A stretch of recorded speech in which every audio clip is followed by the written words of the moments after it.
My name is Richard Parks.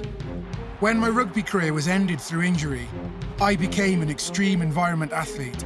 In just 197 days, I skied to the North and the South Poles and climbed to the top of the highest peak on every continent, setting a new world record. And that included Mount Everest, the most iconic mountain on the planet. Now I'm attempting to climb to the top of the world once again, but this time it's going to be even tougher. At more than 29,000 feet, there's just a third of the oxygen there is at sea level. But I'll be climbing without the use of supplemental oxygen. Without proper training and acclimatization, dropped onto the summit of Mount Everest, you'd be unconscious in 4 minutes and dead within 6. Now the medical community in Wales is re-evaluating what they thought they knew about the human body, what we thought 40 years ago to be scientifically impossible. Could the way my body reacts to the extreme environment of the Himalayas provide vital clues to preventing one of the fastest growing diseases on the planet? Could Mount Everest hold the key to unlocking our understanding of dementia? It could well be, one of the biggest escapes of my life.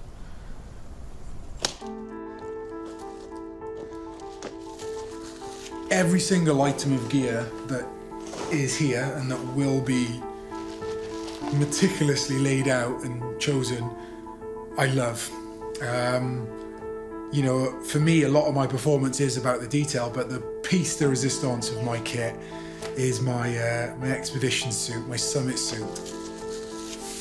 That item of clothing that is the closest thing I'll get to a spacesuit, and I love this. It looks cool, I love it, but it is, make no bones about it, it is a life, it is a survival item, it's a survival suit, and that's as I see it. Summiting Everest is hard enough as it is, but summiting without supplemental oxygen is a very different undertaking. The way our bodies adapt to the lack of oxygen in the air is to increase our red blood cell count, and that increases the viscosity of our blood. The human endeavour of summiting Everest and summiting Everest without supplemental oxygen is something that it really captivates me. My climb of Mount Everest is an experiment to gather new evidence in the hope of demonstrating how, with training, it's possible to keep the mind sharp by increasing blood flow to the brain, even when there's less oxygen for the brain to use. I'm hoping to show how anyone who does a little exercise can help prevent the onset of dementia.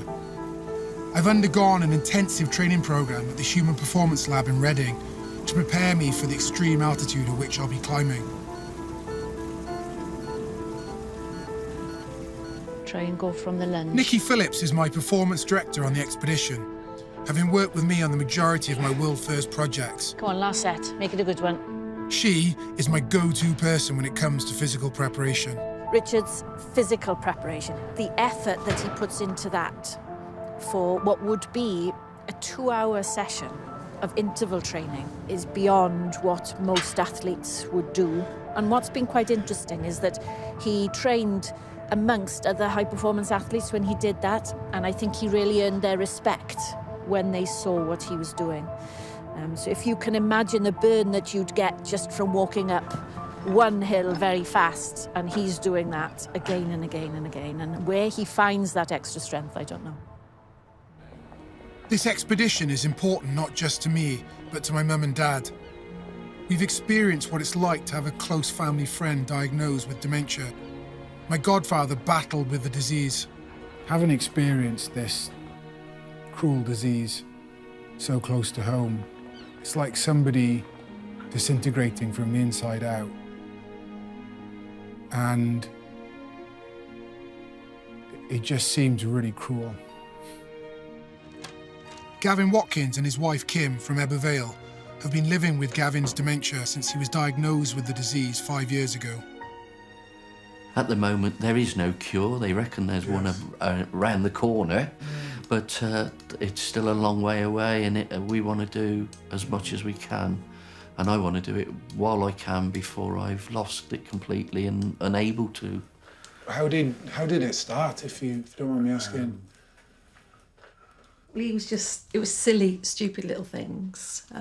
We went to our daughter's in Plymouth one day and he forgot to lock the door. And he got back into the car and said, "Have I locked her door?" Then there was repeating things over and over, and he'd tell us the same story every weekend. The things that upset me so much is knowing that I'm going to forget my wife, my children, and my grandson. I just know it's going to come, and it's so upsetting when you realise you sit and think about that in your days, you know. That's the hardest part of it, is knowing that's going to happen, and it means such a lot to me to keep it as long as I can, and that's where I fight to try and keep that going. 2 years ago, I began working with the scientists at the University of South Wales in Pontypridd. Professor Damien Bailey will be monitoring my performance on Mount Everest in a science lab at base camp. His research explores the relationship between oxygen and dementia. The personal thing that really drives me is that there is no curative treatment at the moment. So if you're diagnosed with it, we can't cure it. People are working very hard, they're chasing after a cure, and it's proving very challenging. So the lion's share of our attention really is spent at trying to prevent it. We've got some evidence, and as the literature is suggesting, that exercise is probably the best medicine out there. We can put that on inside. Come on in, Ben. For the past 10 weeks, the team have been carrying out tests on me in a special chamber where the oxygen levels in the air have been reduced to simulate extreme altitude. We've been able to track Richard's progress, physiologically, if you like, during the training phases. The aim of this pilot study is to demonstrate that my acclimatization can compensate for the lack of oxygen on Mount Everest, that exercise can improve cognition even if there's less oxygen going to the brain. Richard has got a very comprehensive battery of tests that he'll be performing during the ascent to base camp, during the stay at base camp, and then, of course, above the Khumbu icefall. Toughest of all will be a procedure where I have to anaesthetize my leg, making an incision with a scalpel 5 centimeters into the muscle, and then using a 15 centimeter needle to remove a sample of tissue. This muscle biopsy will be stored and later analysed to assess how my body uses oxygen during my ascent. All of this must be done whatever the weather at 29,000 feet and on my own. There's still a question mark over whether this is even possible with the limited time I'll have at the most extreme of altitudes. The tests will help in our understanding of the link between exercise and brain function. You don't see the brain when it's exercising. Of course, you can see the muscle, or the heart, or the lungs. You can see your chest moving up and down, and you're breathing air in and out. But everybody forgets that the brain is in there as well. But we do know that there are parts of the brain, one specific part called the hippocampus, that actually shrinks with age. And the question is, to what extent can we improve aspects of cognition with exercise by increasing blood flow and oxygen delivery to parts of the brain that need it more than most? Wales's highest mountain may only be 3,560 feet, but there's an intimate connection between Snowdon and Mount Everest. Not only was Everest itself named after a Welshman, the surveyor Sir George Everest, but it was here on Snowdon that Sir Edmund Hillary and the 1953 expedition team came to train. But the time for my training is over. I felt confident. I just had no idea what was ahead or what was in store for me, but I'm confident of the toolbox that I had and the people I had around me to manage it, but I had every confidence I was going to stand on the summit.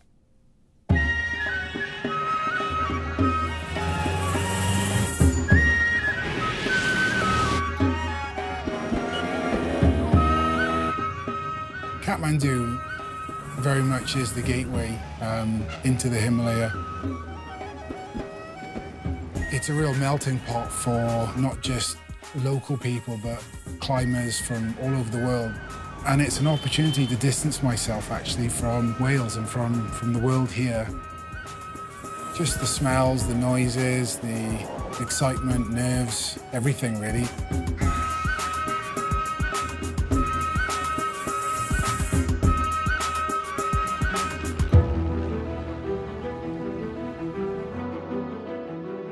From Kathmandu, I'll fly into Lukla, the mountain town known as the gateway to the Himalayas.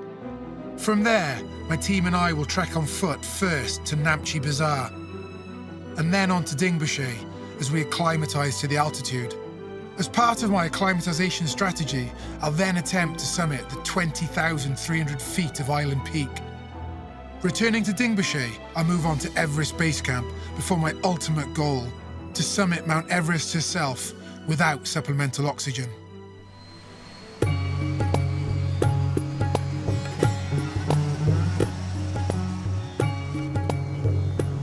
My expedition team are Dr. Damien Bailey, Dr. Nicola Phillips, and operating the camera is Gareth Moreau. It's regarded as the scariest flight on the planet, and you know, Lukla Airport has been voted one of the most dangerous airports on the planet.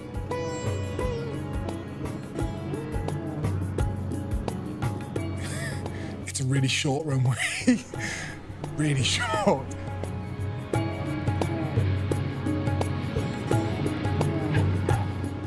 It's not for the faint-hearted. If you had any anxiety around flying, it's definitely not the airport to visit.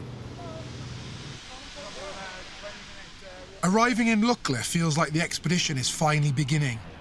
This place is real, not a simulated environment in a lab. We've got 3 days trekking ahead of us before we reach Namche Bazaar. With our Sherpa, we'll be climbing from 9,383 feet to 11,290 feet. Some of the best bits about the trek to base camp are the steel bridges that we have to cross, and they're pretty spectacular. I'll let you guys take a look for yourselves.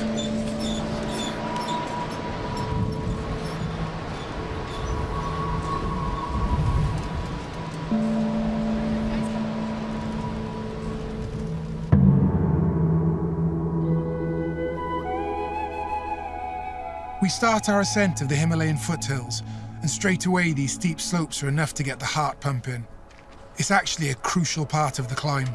You know, from my experience, the better you acclimatise, or the easier you take the first few days up to around 3,000–4,000 metres, the better foundation you'll have above it. When we get around the corner, you've got Everest, and to the right Lhotse, then the real beauty, the jewel, is Anne de Blam. It's very special, isn't it? Stunning. But those first few days were wonderful, because it was going to be an intense couple of months, so an opportunity for us all to get to know each other and to bond further before the tough times came.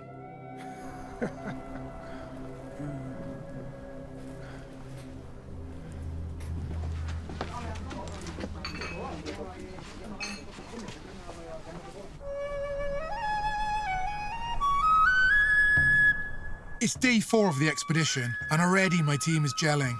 There's no room for standing on ceremony. It's share and share alike, especially when it comes to luxury items. Nearly got myself into trouble. I left 3 toilet rolls in the toilet. Oh, were those yours? I kept leaving them. Yeah. One in each. I might have. Thanks, mate. I had a pleasant arsewipe this morning. Appreciate that. You had a freebie there, didn't you? Yeah. That's okay. I did think, I thought, blinking heck, this place is nice. Free toilet roll. Yeah. Well, Just Damien. and we're quits now for the beetroots, yeah. I'll let you use some of mine later for that then. Yeah, thanks. Oh, you used it as well. Because I thought, Tell you what, unbelievable. People were running into the loo to use my free toilet paper. Can't believe it. That's funny. Yeah, I might have taken a few sheets as well. That is bang out of order. That's outrageous.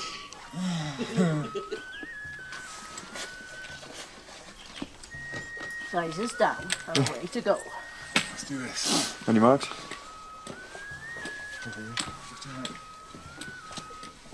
I'm right behind you.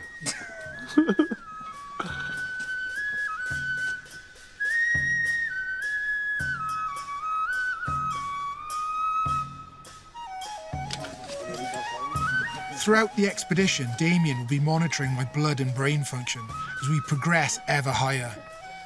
People that are acutely exposed to this altitude would get very, very sick very, very quickly. And it, again demonstrates that we're acclimatizing very well. And that's the objective here, is to acclimatize Richard ahead of the summit bid. Now, for some people, if you climb too high and too quickly and you get too cold, you can't actually acclimatise to that stress and you actually break down. And these symptoms really are known as acute mountain sickness. So acute mountain sickness really encapsulates a severe headache, and with that comes feeling sick, a lack of appetite, and difficulty breathing, and just not sleeping very well. So it has a really negative impact, just as a migraine would have a very negative impact on you at sea level, very similar at altitude.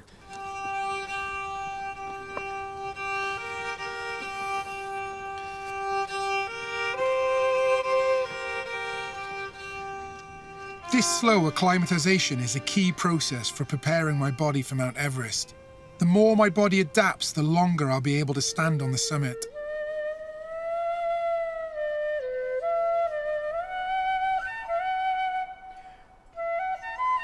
The locals are used to the effects altitude has on them, but for us lowlanders, readying ourselves physically takes time. Preparation of the mind is also key, but I'm about to take part in a tradition that few climbers are privileged to experience: the preparation of my spirit. It's a tradition, and it's a really important tradition actually for the Sherpas and the Nepalese people, that the local Lama blesses not just themselves but their equipment before the summit of Everest to wish them good luck and keep them in good health. The last few years it's become even more poignant and even more important a tradition. Whatever your beliefs are, you can't help but feel something special about here. It's a very spiritual place. I know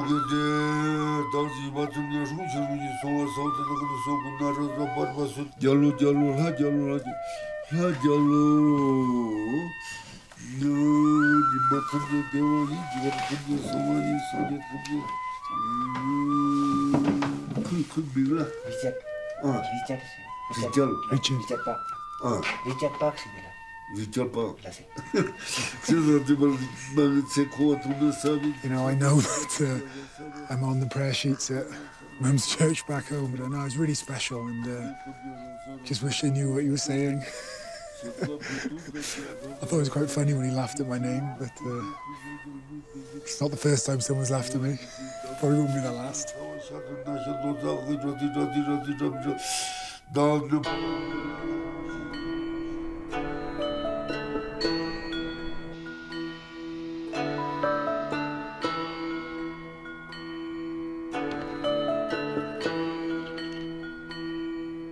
Today is the first of our major ascents. In 2 hours, we begin our climb to Island Peak.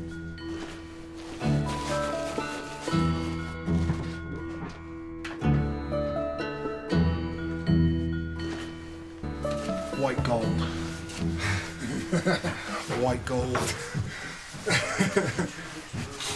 It's amazing how many friends you have when you've got toilet paper, or, as Damien knows, when you are sharing quilted toilet paper. Unbeknown to him. We leave today for Island Peak, which is probably about a 3-day climb. It's our last opportunity really to get the data collection nailed, so if it goes well, amazing. If it doesn't, we need to go back to the drawing board, don't we? And I know that's the nature of things out here, but yeah, a little bit apprehensive if I'm being honest.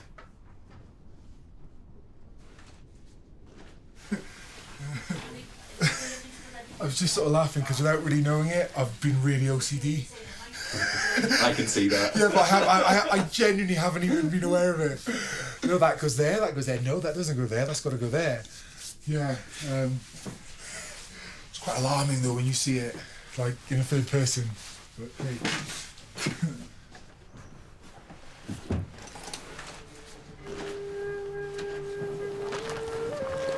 Have a good one. We shall see you on the way back down.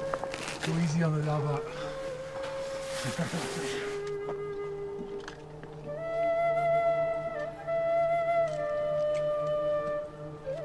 So over the last week and a half, we've been gradually increasing in altitude, going up a little, down a little, up a little again, and so on.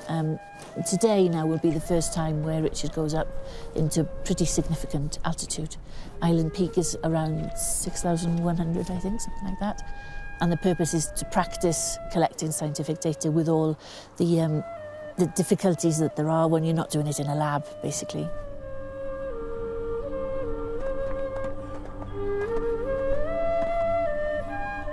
Ahead of me is High Camp. As I get closer, the clean, crisp mountain air carries with it a very welcome scent. Something you wouldn't expect to smell at 18,400 feet.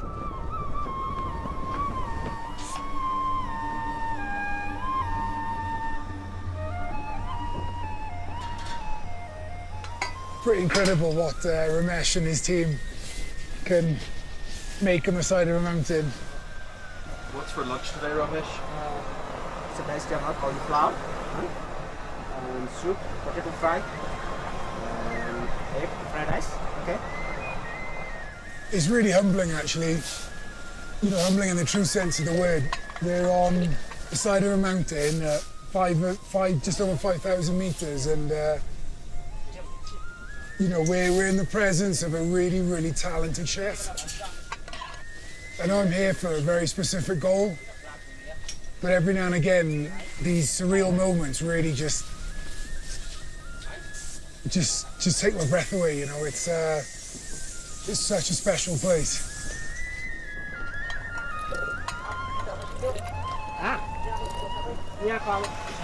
What's Ramesh cooked up today? We have rah noodle soup. It's pretty awesome, really. It's super noodles, but more super. Thanks very much.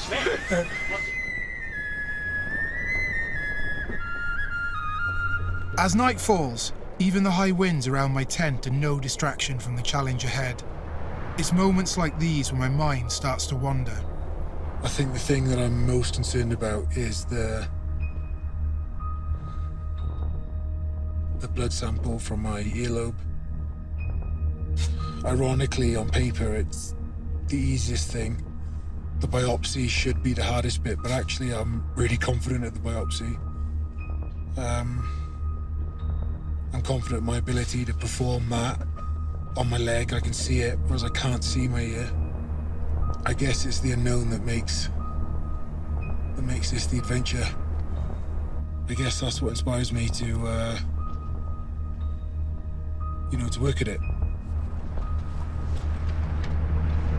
There are only a few hours to get some sleep, and it's not long before I'm out of my tent again and climbing.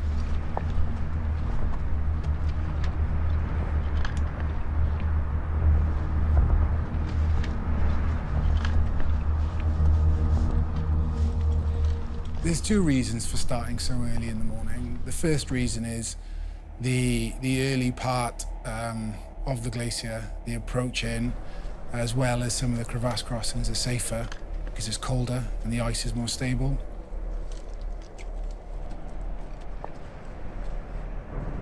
And the second reason is not being able to see how far you've got to go is always a bit of a bonus as well.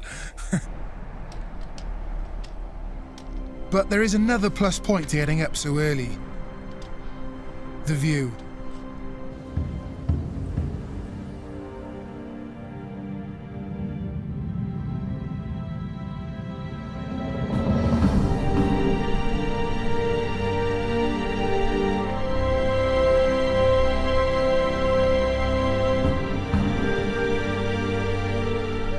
The views here at this time of the morning are quite literally breathtaking.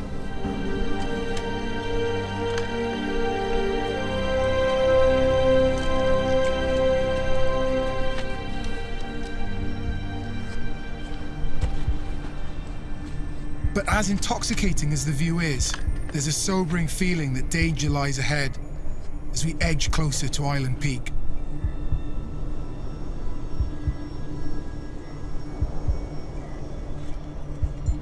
The head wall is where the real challenge begins. Fixed lines hang down more than 650 feet of steep, poor quality ice. The head wall section of Island Peak, it's a tough few hours, and it's tough because physically it's hard. You know, you're just under 6,000 meters. The air is thin. Your body isn't getting as much oxygen as it would at sea level, and everything is considerably harder. You've got a fixed line that's there that you put a certain amount of trust into it, but there are points in the mountain where there are 10, 11, 12 ropes all leading into one fixed point, and your option is to decide which rope looks the newest.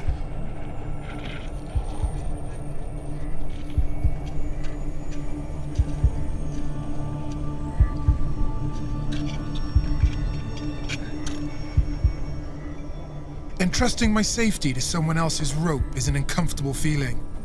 But then I'm met by one thing I dislike even more: a crevasse and a rickety ladder crossing. Give me a bit of slack on this one.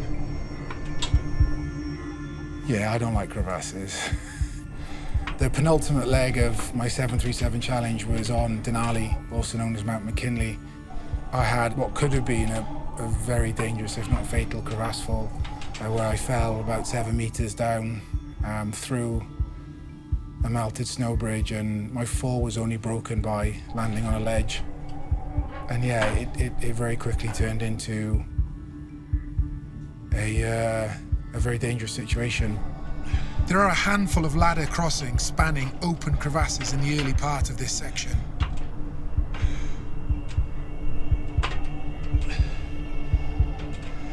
It's a useful reminder of what's to come on the icefall in the western comb of Mount Everest.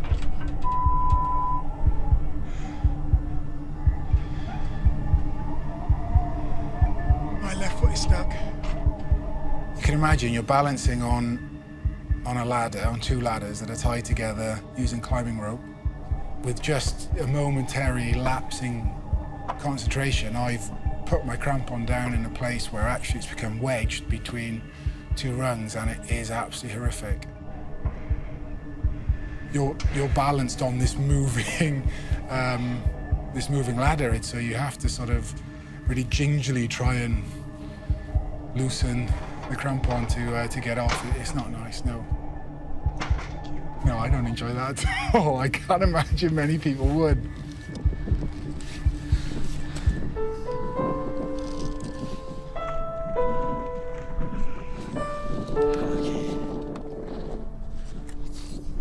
With so many things that could have gone wrong, I feel really strongly about taking a moment to breathe it in and to really acknowledge the achievement. As with all of my expeditions, it's the challenge and the physical exertion that makes the taste of success all the more sweet.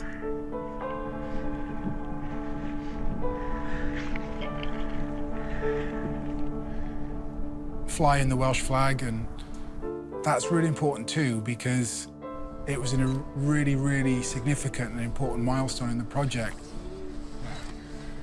It helps build confidence, momentum, and it helps you visualize what you're actually trying to achieve, and it's a really proud moment.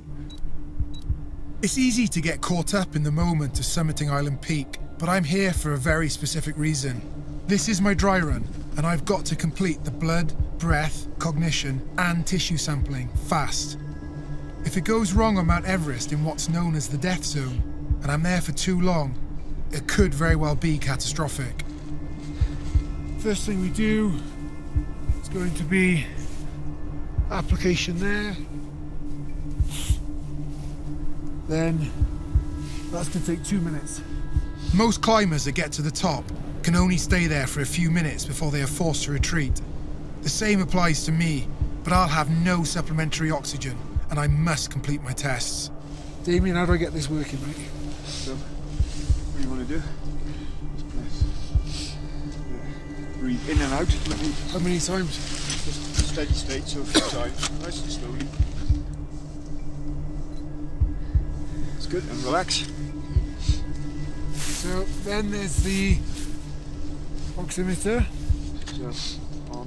What's more, the weather here on Island Peak is perfect. The chances of equally favourable weather on Mount Everest are slim. Now, the analgesic in the thigh, unzip, re-zip it again, and then it's 3, 6. That now is completely anaesthetised and it'll take 5 minutes to activate or to take effect. In those 5 minutes now, it's the earlobe. You can attempt it now? I can do it now if you want. Yeah, let's give it a shot, might as well. Give it a shot.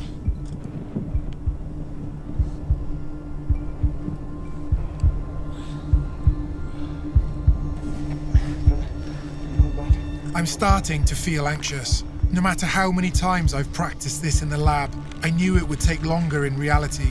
What bothers me is just how long it's taking. As part of my acclimatization, my body has produced a far higher concentration of red cells in my blood, I knew this was going to happen. Let me just try it one more time. making it thicker and almost impossible to sample. And then just turn your head. There we go, that's it. It didn't go according to plan, and I mean, I had some serious concerns. It highlighted that some of the things that I felt I could do on my own, I needed help. I needed another set of hands.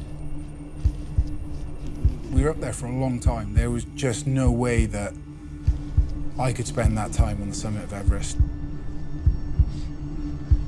We've now spent more than 30 minutes on this peak, and what's more, I haven't yet completed the cognitive tests. At sea level, this usually takes 8 to 10 minutes. Altitude inhibits the brain function, so it's going to take me longer. It's one thing going through it night after night in a tent or at home, but actually it's a completely different thing doing it at 6,000 meters. We couldn't do that on the summit. I'd be putting my life at risk. Although this is only a dry run, these results, along with others collected on Mount Everest, will be analysed back in the lab in Wales.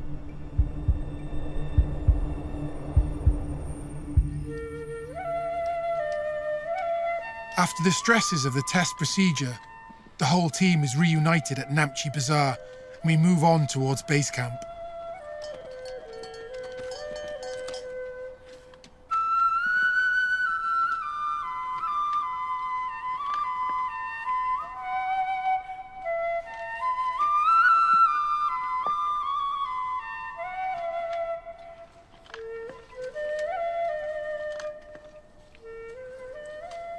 As we hike through the Khumbu Valley, I feel a million miles away from the modern world. Then, from out of nowhere springs civilization, or the closest thing to it on this mountain, base camp.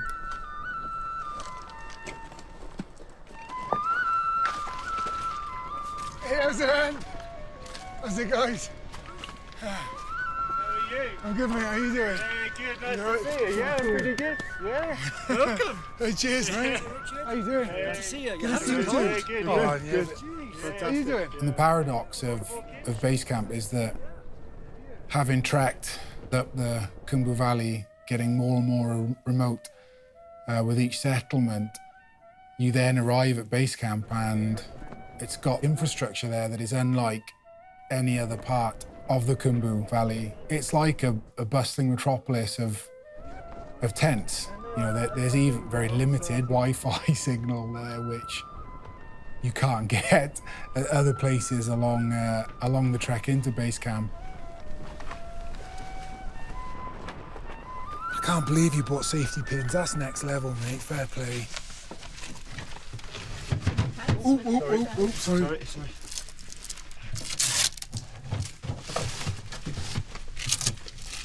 Oh, fuck! What was that?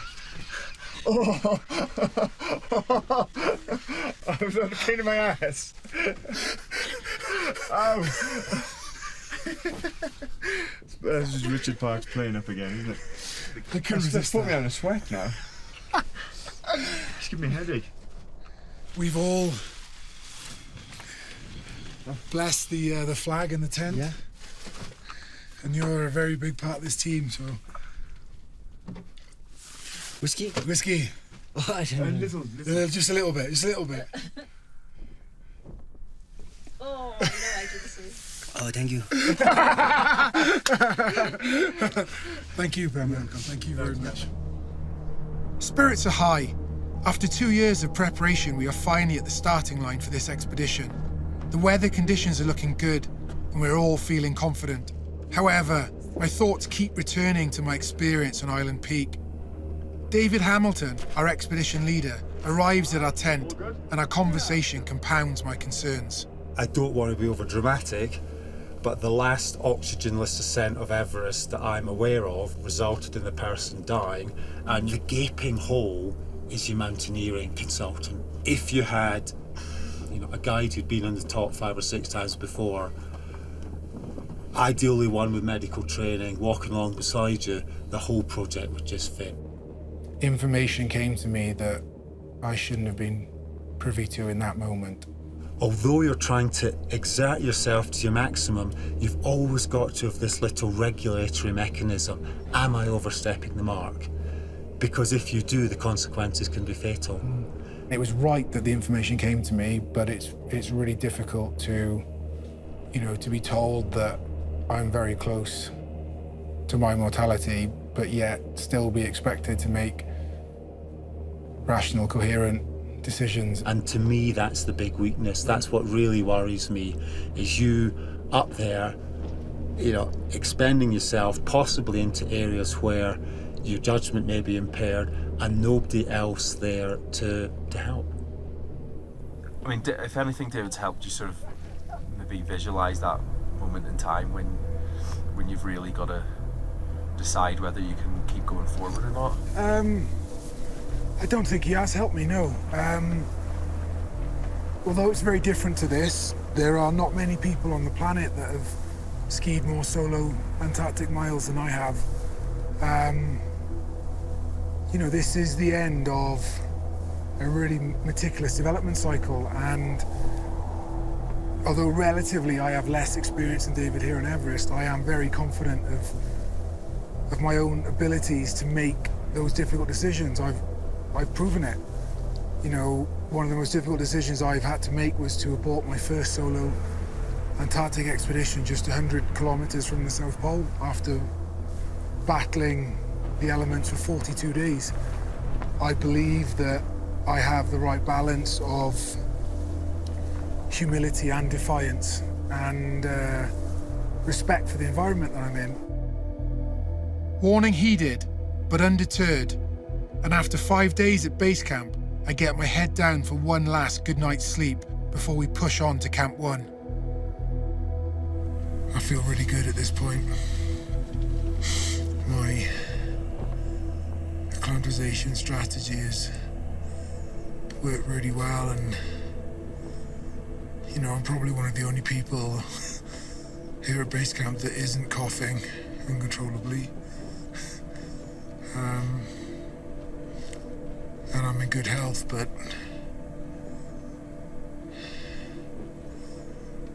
it's about to get really real.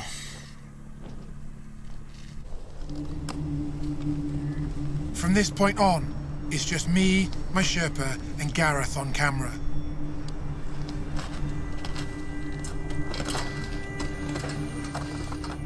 The Khumbu Icefall is one of the most dynamic, fast-moving glaciers I've ever been on. You can almost hear it creaking and grinding and cracking underneath you, and from day to day it can change overnight with big chunks of glacier dropping off or crevasses opening or filling in. It's not a part of the climb that I'd want to hang around in.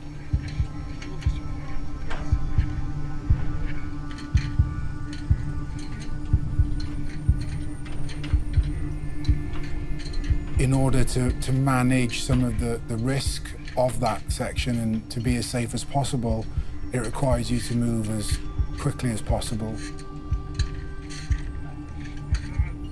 Which is why there are a lot of accidents on the mountain, because a lot of people are working at their capacity.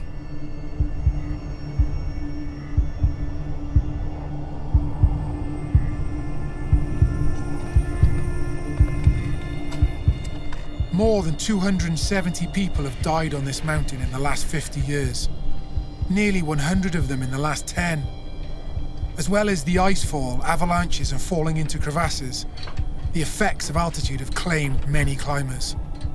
It's not about conquering the mountain, it's more often than not about,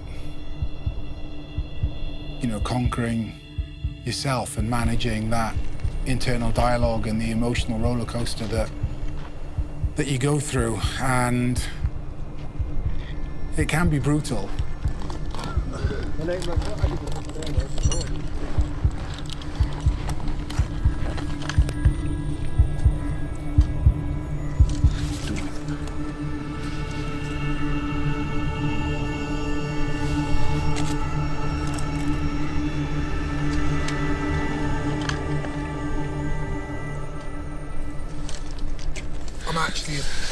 I'm a bit nervous to show you this. We've been really good mates so far, and, our friendship is getting stronger, and, we've got a big couple of weeks ahead of us, and I really feel like the kicking the morale nuts now might just be irreversible. Too much. Just thinks. Oh, I can smell that. I can smell that. Do you want to see it, though? Do you want to see It's it? like, yeah. Has it got rice in too? Oh, noodles. Can I see your spoon, mate? That's, I believe that's potato. Vaguely. Wow. Definitely there's something pink. Wow. And something yellow and something white, so I'm just gonna base it on that. No, that looks amazing. No, seriously, that actually looks really good. No, I felt bad earlier, but I don't now. No, it looks amazing. It looks amazing. You nearly sound sincere there. I'll try and describe what I'm eating.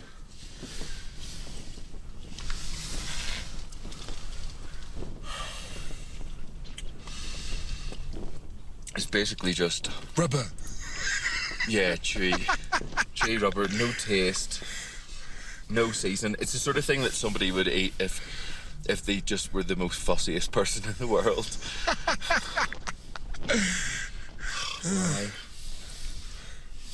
But it's 500 calories, which is about what we need to get. Yeah, and of course, yeah, you just keep focusing on the positives. just hang it on something, hang it on anything. Your turn. Let's see how yours goes. Okay. Look at those noodles. Oh, the big chicken breast and the sweet corn. Yeah, chicken breast.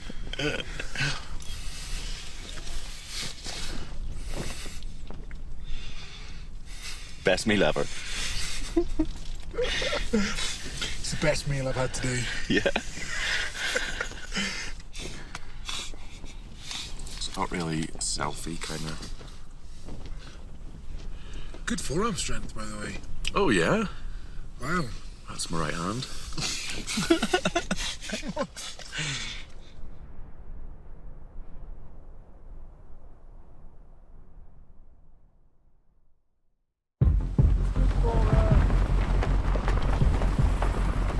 Things can go sideways really quickly, and the climb to Camp 2 was a really good example of that. This is a high-risk avalanche area. You can make decisions that minimize the risk of avalanches, but they're still pretty unpredictable, and one moment to be looking forward to the coffee at Camp 2, having got through arguably the most dangerous part of the climb to Camp 2, to in a second to have that, it was pretty scary.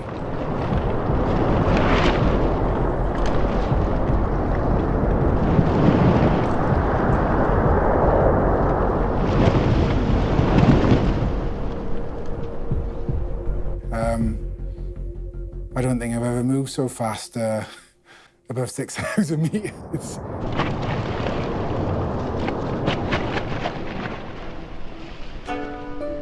With the avalanche still fresh in our minds, we arrive at Camp 2.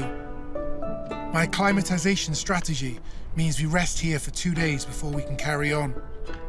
Unsurprisingly, there's very little to do when you're perched on the side of the world's largest mountain.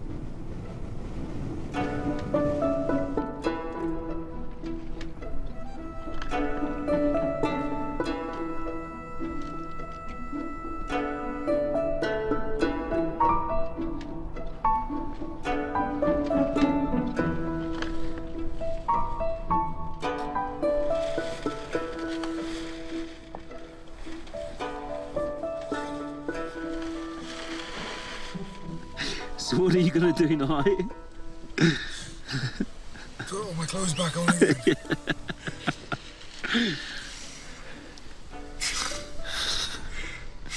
You get a bit stir crazy, really. Oh yeah. You know, it comes to something when the highlight of your day is a wet wipe. The wet wipe shower. Oh, we missed that. You didn't tell me you were doing that. We didn't get it on camera. So give us a tour of our tent, I suppose. Actually, you've tidied up considering that we're filming. Well, I kind of knew that we'd maybe have guests in the form of a camera. So I'm a lot tidier than my usual. Yeah. But yeah, you can see I've got a selection of cleansing handy wipes, my first aid kit, my sat phone. You got the toilet roll on the Walkman so I can listen to music while I'm out of shit.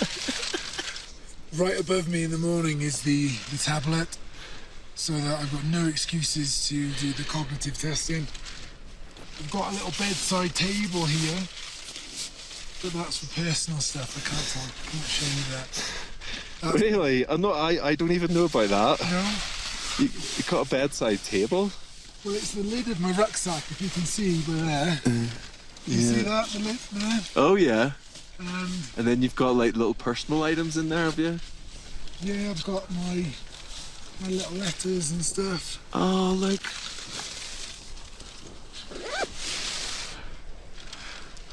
I'm just really impressed that you've tidied your side of the tent knowing that you were going to be filming it. Yeah, well, the thing about my side of the tent is I haven't got half the stuff you have. I don't know how I get... Basically, I get by baby wipes and a sat phone. That's home. That's it, yeah.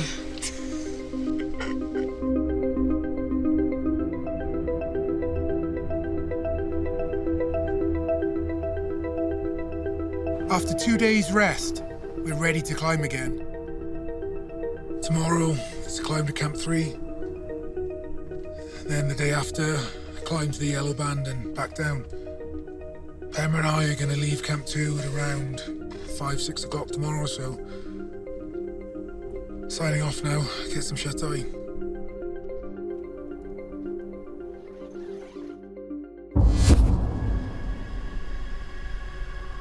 The following day, we awake to a serious problem.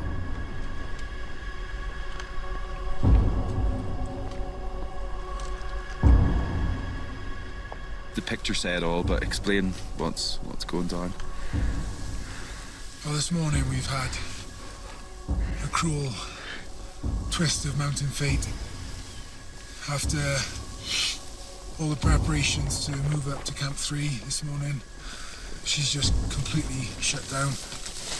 We've had quite a lot of snowfall overnight, but we've got very low cloud and actually whiteout conditions, which it's more the visibility than the snow. I'm confident, I think we're both confident to move in this type of snowfall, but I've got another day. In your palace. Yeah, in my palace, yeah. Sometimes, when you're in the mountains, one cruel blow follows another, and for me, things go from bad to worse.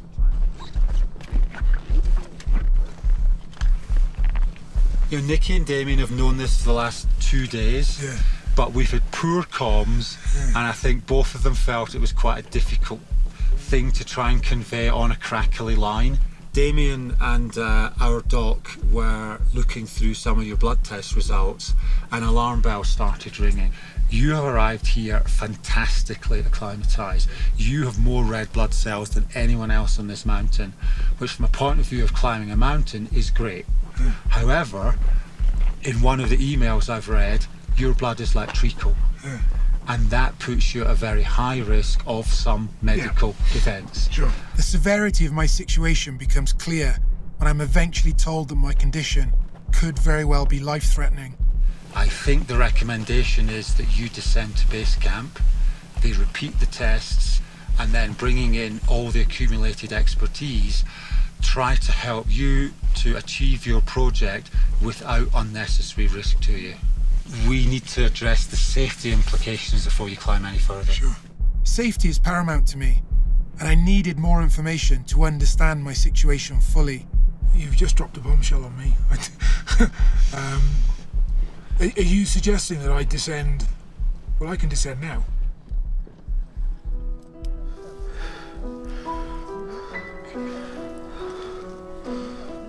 This news is brutal. First, we are delayed by the weather, and now I'm forced to retreat to base camp. In terms of the expedition, it could be a killer blow.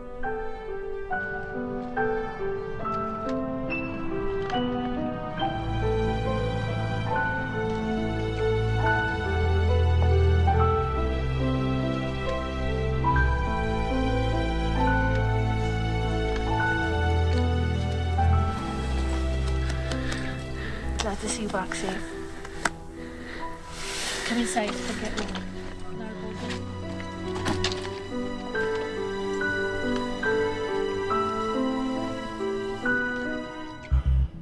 Over the next few days, I'm subject to a series of tests to check how my body, and more importantly my blood, is performing at extreme altitude.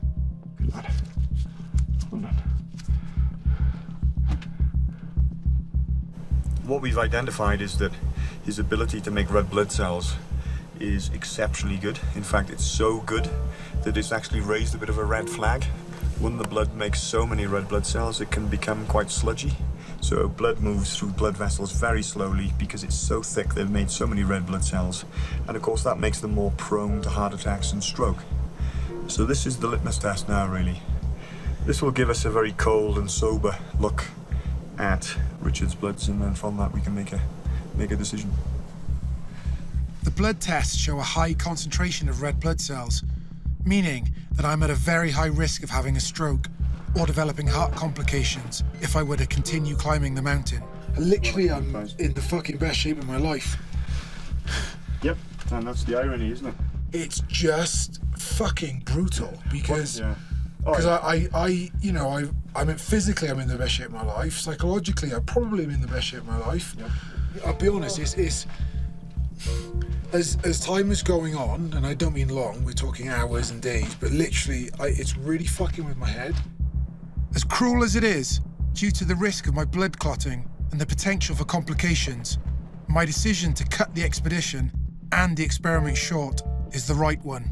From a positive aspect, Damien was able to collect the data that he needed to do for the project. So as far as the project is concerned, we have all the data that was the main part of the study.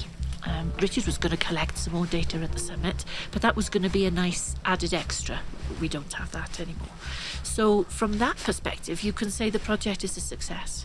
But for Richard, from a personal perspective, it's just really sad because he set himself out as a challenge, and I know the science project was the main part, but on a personal level, it's never good when you don't achieve what maybe you set out to achieve, and that's a bitter pill to swallow.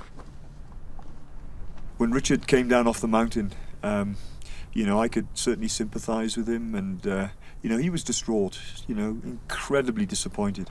It's been 2 years in the build-up, training for this expedition, physically, psychologically. It's safety before summit, and I really stand by that. And I would feel, desperately responsible if anything untoward were to happen. I think over the last couple of days, when he's had an opportunity to reflect on his safety, I think it's become very clear to him that this was the absolute right decision to take. Moving forward would have been irresponsible and selfish. Doesn't make it any easier for me because, you know, I'm an ambitious person and I came here with an objective, and I've not been allowed to even attempt it, let alone attempt it and fail. Success is going home. Success is going back to my family. And, you know, success is all the people around me being safe as well. We've still collected really exciting and groundbreaking data, measurements. From a scientific point of view, it has been a success. It might take a while for me to really believe that, though.